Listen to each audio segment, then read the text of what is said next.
오늘 뭐 간밤에 여러 가지 일이 있었습니다. 제일 큰 일은 역시 마이크론 실적 발표 아주 좋게 잘 나왔고, 맞습니다. 네, 그 덕분에 하이닉스, 삼성전자도 좀 반등을 했습니다. 물론 지금 이제 올라갔던 것보다는 많이 내려왔더라고요. 네. 조금 이제 그렇죠. 빠지고 있는데, 예. 비트코인은 간밤에 5만 달러 선을 또 한번 갔다 맞습니다. 왔습니다. 네, 6만 달러를 하회했죠. 그렇죠. 네, 그래서 네. 거기에 대한 이유가 있을 거고, 또 말씀하신 이제 반등한 이유는 또 반도체가 또 큰 영향을 미쳤는데, 일단은 하락한 이유부터 좀 보겠습니다. 타임라인 상으로도 하락한 게 먼저이기 때문에 네. 왜 6만 달러를 하회했을까? 역시나 스트래티지가 디지털 자산 시장을 지배하고 있는 것 같습니다. 아주 밉상입니다. 와, 네. 아니 저번에 두 분께서 그랬잖아요. 이제 올라갔다가 다시 내려오면 그거는 굉장히 큰 문제가 될 수 있다라고 네. 말씀해 제가 주셨는데. 그랬죠. 네, 사실 그런데 개인 좀 의견입니다. 책임을 좀 나눴는데 제가 네. 그거는 좀 큰 네. 문제가 될 수 있다. 예, 그렇게 말씀하셨는데 지금 큰 문제 일어난 거 아닙니까? 그렇죠. 큰 대표님? 문제가 일어났죠. 저 80달러도 깨졌었어요. 잠깐 네, 일시적으로 네. 예, 깨졌었습니다. 아, 그럼 70달러대로 내려갔다는 네, 그래서 건가요? 사상 최저가를 네. 기록을 했습니다. 네.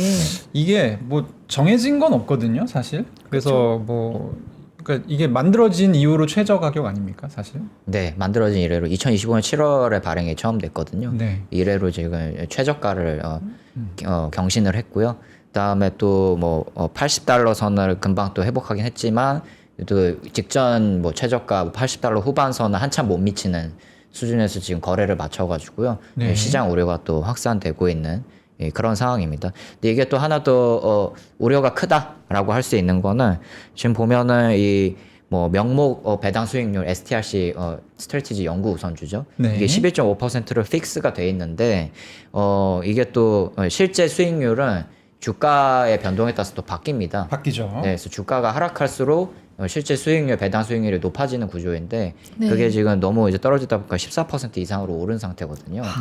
그리고 또 네. 하나 우리가 얘기했던 거는 이 스트래티지 CEO가 이 말을 했었죠.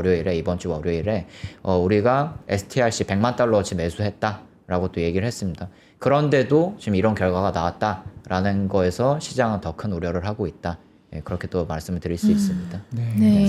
그거 생각나지 않습니까? 얼마 전에 이제 한국에서 좀 화제가 됐던 게 이제 중앙일보 그룹 채권이 30%에 나와가지고 야 설마 망하겠어? 하지만 실제로 망했죠. 부도 부도 처리가 됐습니다. 신청이 네. 됐었었고 이게 그러니까 어쨌든 주가가 하락한 걸 반영한 지금 이거 뭐 실질 금리라고 할 수 있을까요? 어쨌든 그 금리가 15%까지 올라갔다는 거는 상당히 위험하다. 물론 이제 배당이긴 하지만 네. 배당 금리이긴 하지만 이것도 금리니까 그래서 그런 상태라고 볼 수 있을 것 같고 네. 제 주변에 이제 수소문을 좀 해봤어요. 네. 왜냐하면 저도 궁금하더라고. 왜냐하면 이게 지금 10% 정도의 배당률을 준다. 근데 사실상 100달러를 유지하는 컨셉이기 때문에 스테이블 코인이랑 비슷하거든요. 네. 느낌이. 네. 그렇다고 하면 제 주변의 지인들에게 코인 하는 지인들에게 레버리지를 얼마까지 쓸 것 같아? 라고 물어봤어요. 네. 근데 가장 많은 게 5배. 5배까지. 5배에서 10배 사이의 구간이 나오더라고요. 아. 그러니까 이제 10배 쓴 애들은 이미 청산이 된 거고, 네. 10% 하락하면 청산이니까. 그렇죠. 5배를 쓴 친구들도 청산이 된 겁니다. 사실 어제부로. 어제부로 이제 끝났군요. 그렇죠. 이제 80달러 밑으로 내려간 셈이니까. 그렇다고 치면 사실 이제 저는 더 내려갈 것 같진 않거든요. 아, 이제 청산될 상황들은 다 이제 마무리가 되었다. 네. 근데 만약에 여기서 더 내려간다라고 하면 그거는 진짜 좀 문제인 겁니다.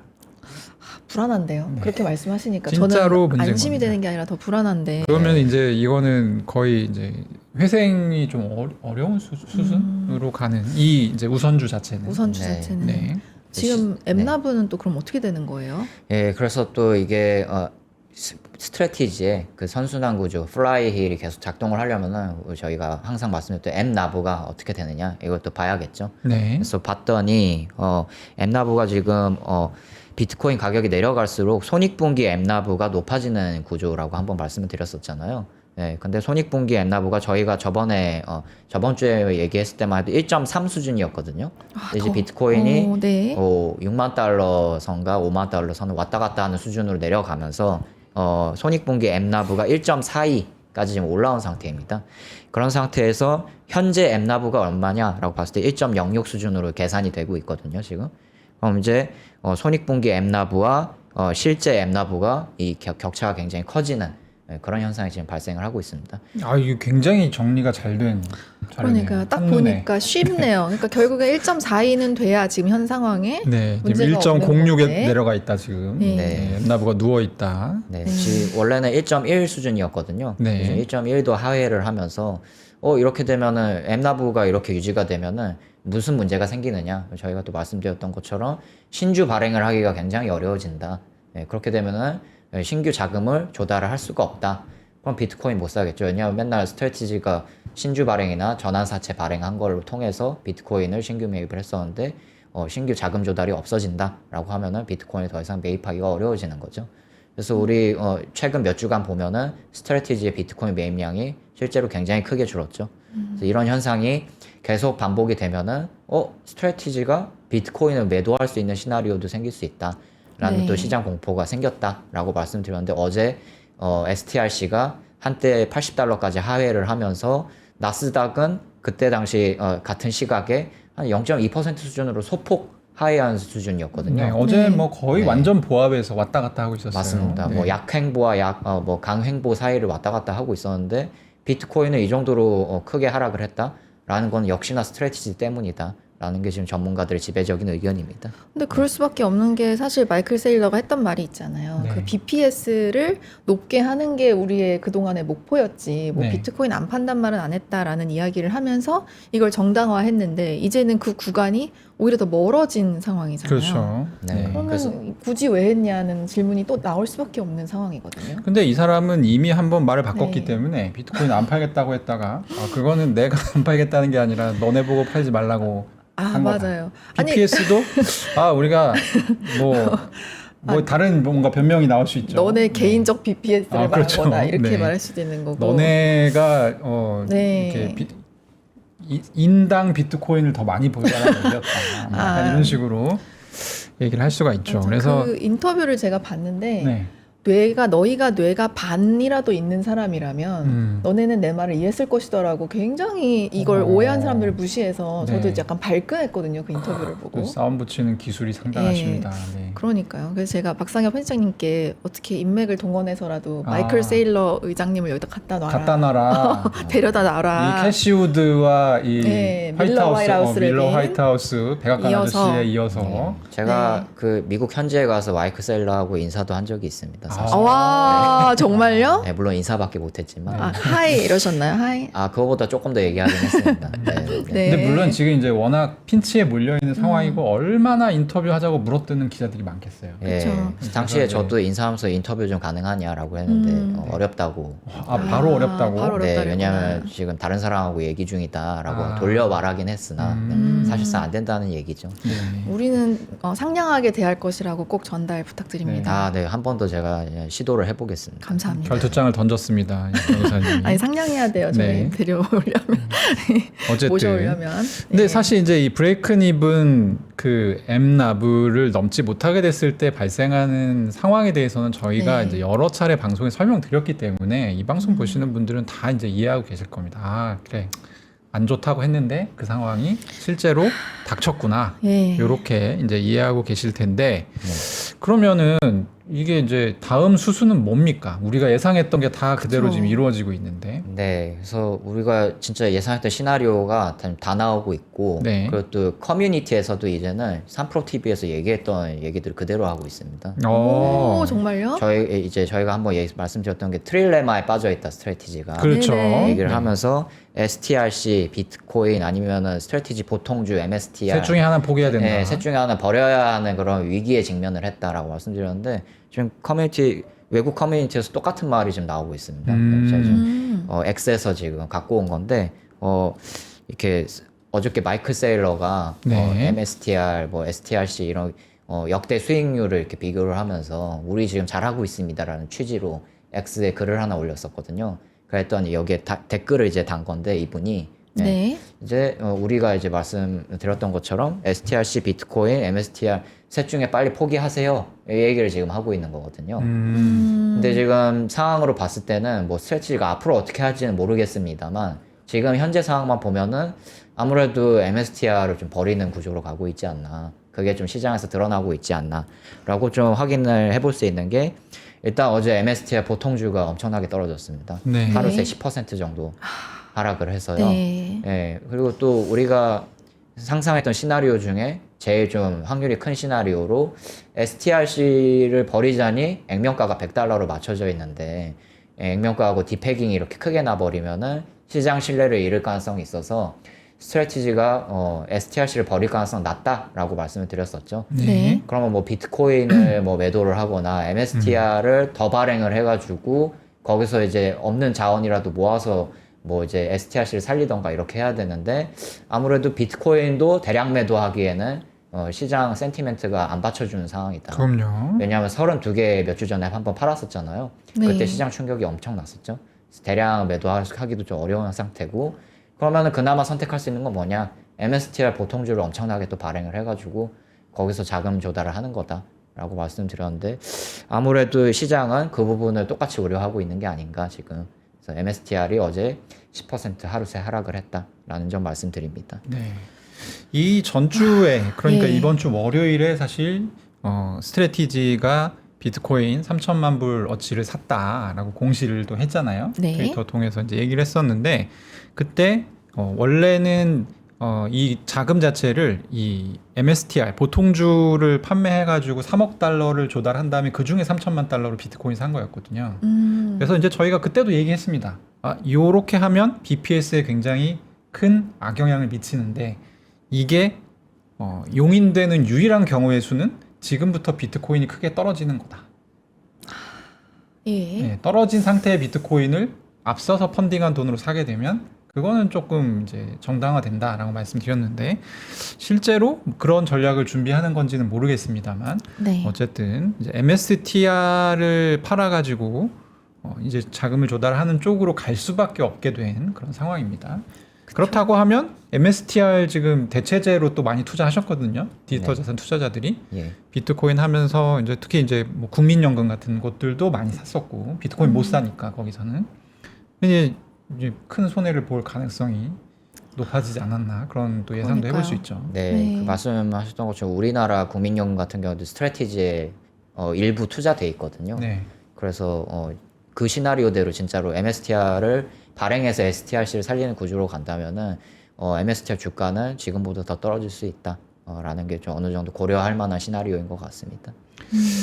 네, 어쨌든 MSTR은 뭐 저희가 업데이트 되는 대로 저희 소식을 또 전달 드리도록 하겠습니다. 네. 네. 마이크론이 어제 실적 발표했는데 뭐 코인 관련, 디지털 자산 관련은 아니지만 이게 또 시장에 미친 영향이 엄청나기 때문에 그쵸. 또 저희가 안 다뤄볼 수가 없죠. 예, 네. 그리고 실제로 디지털 자산 시장에도 영향을 미쳤습니다. 이 장 외, 그러니까 나스닥 장 마감 직후에 이 마이크론 실적이 발표가 되는데 예상치를 너무 크게 상회를 하면서 네. 예, 마이크론이 장 외에서 15% 정도 급등을 했거든요.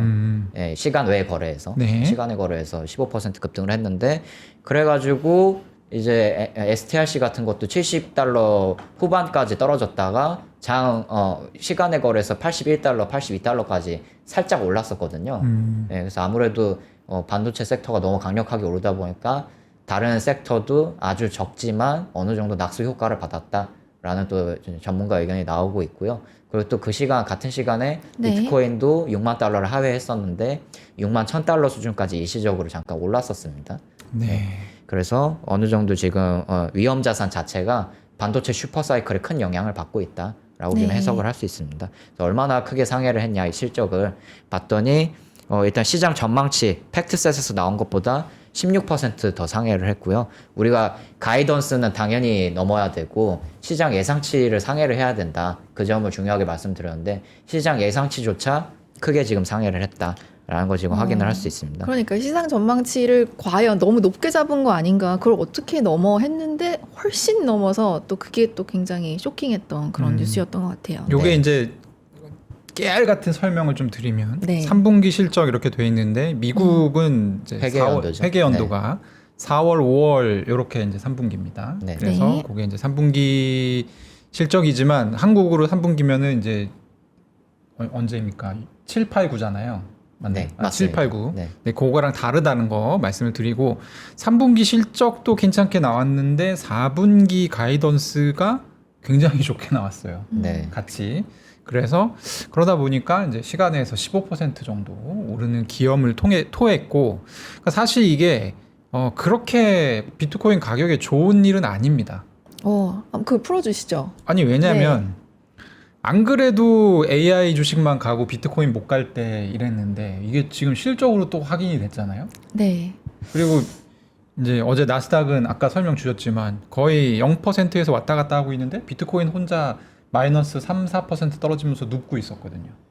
그러면 이제 사람들이 네. 무슨 생각을 하냐면 비트코인은 이제 좀 갔나? 이런 생각을 할 가능성이 매우 높고, 끝물인가? 예. 그러니까 앞서서도 그런 생각이 있었지만 그런 생각이 강화될 가능성이 더 높다.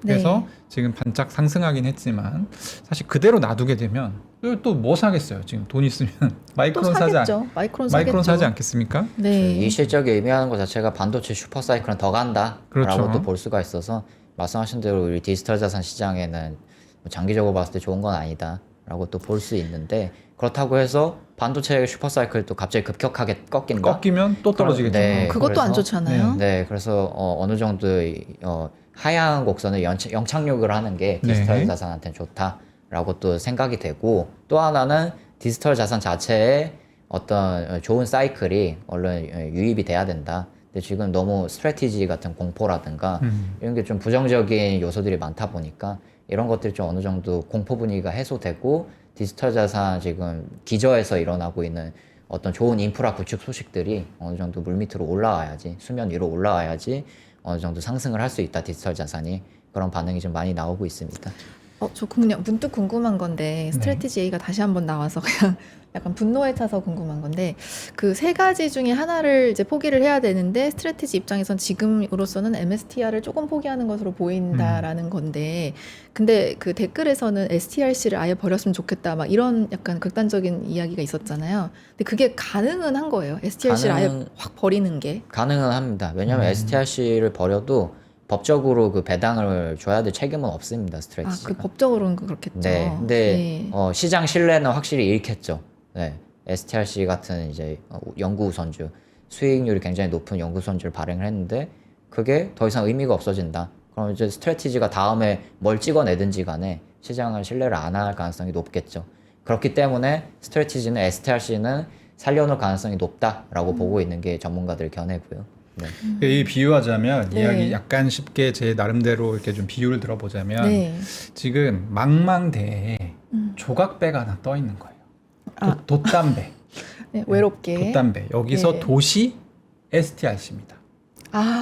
그리고 예. MSTR 주식은 이 배의 본체예요. 본체. 그래서 사실 근데 망망대해인데 지금 바람이 불어야지 배가 어디로 갈 수가 있는데 그쵸. 우리가 원하는 방향으로 갈 수가 있는데 바람이 안 불어요. 그런데 네. STRC를 놔두고 지금 본체만 가져가기에는 STRC를 그냥 없애버린다. 그러면은 바람이 나중에 불어도 이 배가 움직일 수가 없어요. 갈 수가 없구나. 네. 네, 근데 거꾸로 STRC는 남겨놓고 MSTR, 그러니까 배의 널빤지 몇 개를 뜯어가지고 그걸로 뭐 이렇게 어떻게든? 노젓듯이 네. 뭔가 좀 움직인다. 그런 방법이 오히려 약간 더 생존 가능성을 높일 수는 있죠. 근데 여기서 오히려. 진짜 STRC를 포기하면 네. 다시는 펀딩을 못 받습니다. 왜냐면 어쨌든 뭘 발행할 수가 없기 때문에. 그렇죠. 미래에도. 네. 그렇군요. 네. 그런 이슈가 있는데 뭐 저희 말이 다 맞는 것은 아니고요. 네. 지금 이제 상황 자체가 이렇다라는 네. 부분을 그래서 아마 다음 주 월요일이 굉장히 중요할 것 같습니다. 네. 스트래티지가 이번 주 월요일 전략을 좀 바꿨거든요. 비트코인만 이제 매수하는 게 아니라 네. USDC, 그 미국 달러 네. 현금을 더 확보를 했고, 확보를 했고 STRC도 매입을 하는 그런 전략을 변경하는 시도들을 했었거든요. 네. 그게 또 다음 주에 또 어떻게 나타날지 중요하게 보일 것으로 보입니다. 네. 네. 네. 지난주에도 뭐 깨알같이 말씀드리면 고점에 매수했습니다. 그러니까 진짜 뭘 못해요. 여기는 회사가 약간 이상한 회사인 것 같아요. 비트코인이 그렇게 넓게 움직였는데 진짜 딱 고점에서 샀더라고요. 그건 왜 그러는 걸까요? 모르겠습니다. 이게 약간 예. 그 회사의 전통인데 거의 전통이라고 하기에는 너무. 고점 매수를 잘하는 그 주에 고점을 항상 그때 삽니다. 그러니까요. 가격을. 아니 저희가 이제 방송 시작한 지 이제 몇 개월 되었는데 그때부터 나왔던 얘기거든요. 맞습니다. 예. 네. 왜냐하면 눈에 신기합니다. 보이니까. 이 제가 이제 없는 얘기 하는 게 아니라 실제 시장에서 투자자들이 갖고 있는 의문을 제가 대변해 드리는 거기 때문에 어쨌든 그리고 높으네요. 이 네. 이제 마이크론 얘기를 하다가 얘기 잠깐 샜는데 마이크론이 이 시장 유동성을 흡수한다라고 하면 또 요걸 이제 살펴볼 수 있는 이 바로미터가 ETF 유출입이지 않겠습니까? 네. 그렇죠. 그래서 이제 5월 달은 정말 아주 알차게 IBIT에서 돈이 많이 빠져나갔고 네. 거의 한 50억 달러 넘게 빠져나갔고 음. 어제도 지금 보면 IBIT는 아직 안 나왔는데 다른 곳에서 유출이 많아서 2억 2,900만 달러 정도가 순유출이 이미 된 상태입니다. 네, 네. 그래서 이제 어제 만약에 IBIT가 또 돈이 빠졌다라고 하면 진짜로 좀 이제 다시 그 5월 달에 순유출 행진이 시작될 수도 있는 지금 어제 빠지면 5연속 빠지는 거거든요. 그렇죠. 5영업일 연속 빠지는 건데 그런 부분들도 좀 저희가 유념해 볼 필요가 있고 안 좋은 뉴스 하나만 더 추가로 말씀드리면 그 뱅크 오브 아메리카랑 도이치뱅크가 연준이 연내 금리 인상을 좀 이제 더 많이 할 수 있다 이런 전망 어제 내놨어요. 네. 네, 설명 좀 해주시죠. 네, 원래 그 뱅크 오브 아메리카나 이런 전통 금융기관에서 전망치를 내놨던 거는 동결한다였거든요, 연내에. 근데 이제 너무 인플레이션 압력이 높아지고 뭐 이런 물가 지표들이 안 좋다 보니까 연내 총 3회 인상할 가능성이 높다라고 뱅크 오브 아메리카가 변경을 했습니다, 전망치를. 3회나요? 네, 그래서 기존 동결보다 3회나 더 높게 올린 거죠. 그러면서 뭐 한 며칠 전에 한번 나스닥이나 뭐 코스피나 조정이 한 번씩 있었잖아요. 거기에 대해서 뭐 반도체 너무 올라서 차익 실현이다 이런 의견이 주류를 이루긴 했지만 또 하나 일각에서는 얘기가 나왔던 게 이 금리 인상의 망령이 언제 나타날지 모른다라는 시장 우려가 확산됐기 때문에 조정이 온 거다라는 얘기도 있었거든요. 그래서 이게 또 언제 또 금리 인상이란 키워드가 다시 시장 위에 떠오를지 모른다라는 그런 또 변수가 하나 있습니다. 그리고 또 페드 워치에서도 지금 연내 뭐 한 차례 올릴 거다라는 건 39.1%로 굉장히 높은 상황이고 두 차례 올릴 거다도 31.8%로 만만치 않습니다. 네. 그러면서 이 동결에서 점점 시장의 컨센서스는 최소 한 차례는 인상할 거다라는 컨센서스로 지금 변경이 되고 있는 것 같습니다. 네, 저도 이제 이 전망을 보고 굉장히 분개했는데 네. 뱅크 오브 아메리카는 금리 전망을 이렇게 할 거면은 접어야 됩니다, 사업을. 왜 그렇게 이전 전망이 동결이었거든요. 너무 급격하게 바뀌었기 네, 때문에 동결에서 갑자기 연내 3번을 올린다라고 했을 때는 정말 굉장히 아주 엄청난 사건이 벌어지지 않으면 그렇게 되기는 힘든데 사실 이제 어떻게 보면 애써 생각을 하면 이미 이제 이 전망 발표를 하면서 어제 비트코인 네. 하락에 영향을 줬을 거거든요. 그쵸? 그래서 저는 이대로 될 가능성이 거의 없다라고 생각하고 많아봐야 2번인데 2번도 솔직히 좀 너무 좀 과도하다 지금 현재로서는. 그래서 지금 이제 제가 볼 때는 한 번 정도, 뭐 9월에 한 번 정도가 있지 않을까라고 생각을 하고 있는데 네.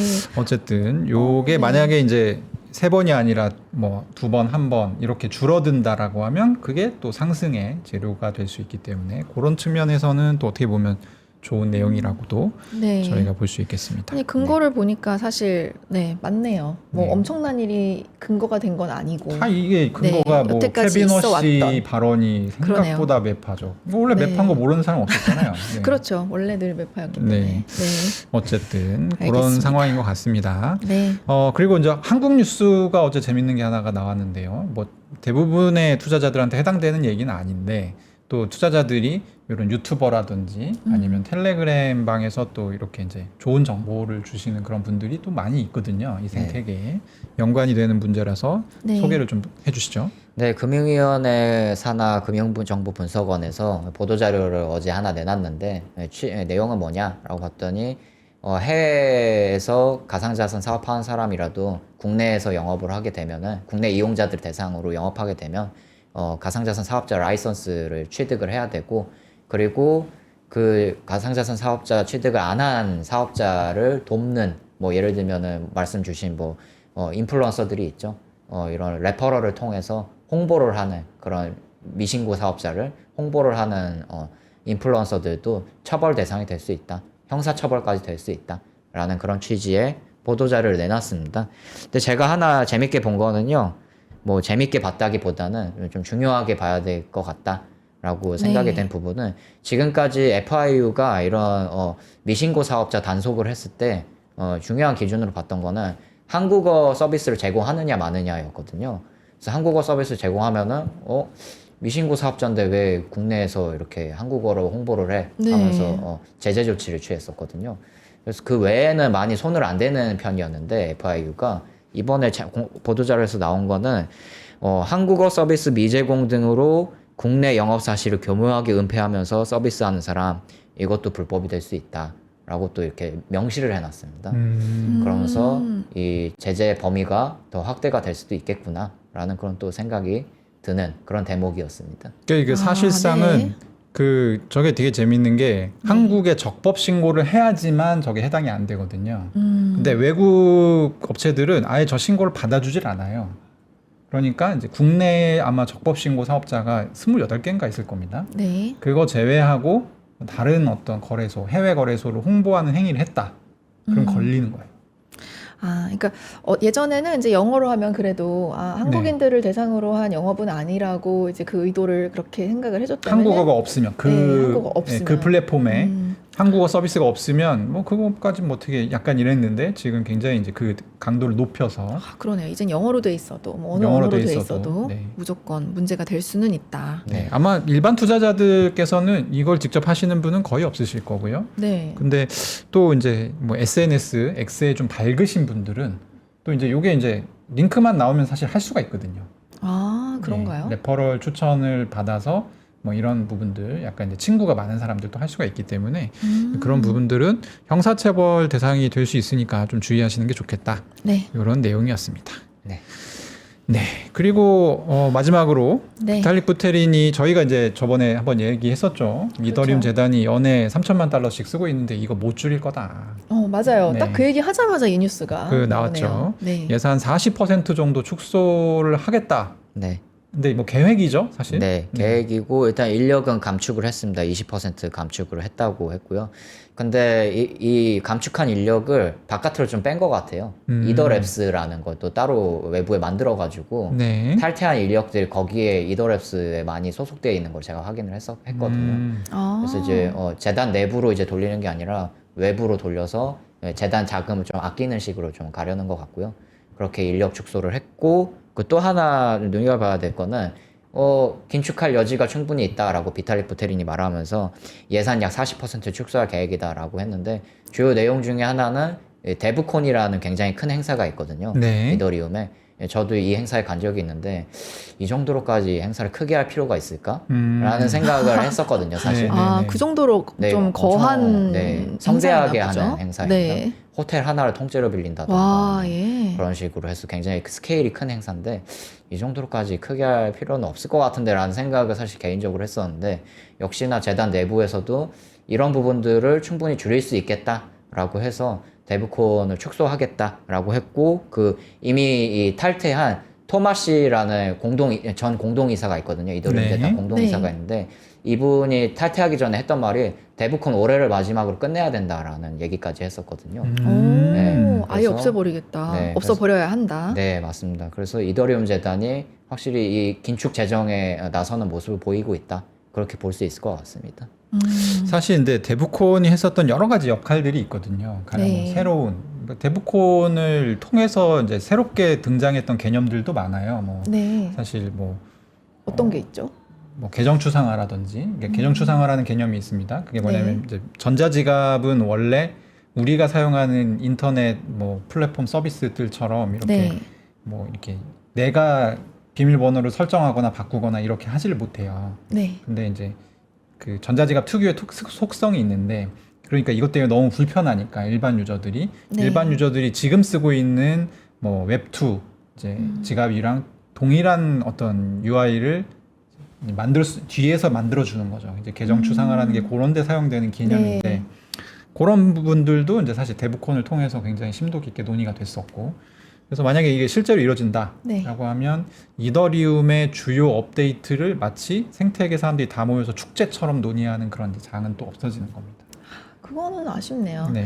또 당분간은 그래도 축소만 되고 사라지는 건 아니니까, 그렇죠? 네. 뭐 하려고 네. 하면은 뭐 그냥 창고 빌려서도 해도 되죠. 그래도 되죠. 그게 네. 또 어떻게 보면은 그쵸, 또 이제- 이더리움 정신이죠. 뭐 어떻게 그렇죠. 보면. 맞습니다. 아무튼 네. 40% 축소 계획 성공하기를 기대해 보고요. 네. 네. 뭐 이 뉴스를 쭉 얘기해 보니까 좋은 뉴스가 없네요. 이번 오늘도 네, 근데 이 호재 뭐, 부재. 네, 이더리움 생태계 관련해서는 또 2부에 나오실 김준우 대표님 밝은 얘기도 많이 해주실 그렇죠. 것 같고요. 네. 그래서 일부러 좀 부정적인 얘기 많이 해봤습니다. 그러셨군요. 일부러. 아, 또 시장이 또 사실 안 좋기도 하고요. 네. 네. 시장이 또 밝아지면은 또 좋은 소식 많이 갖고 올 수 있도록 하겠습니다. 네, 감사합니다. 알겠습니다. 감사합니다, 편장님. 네, 감사합니다.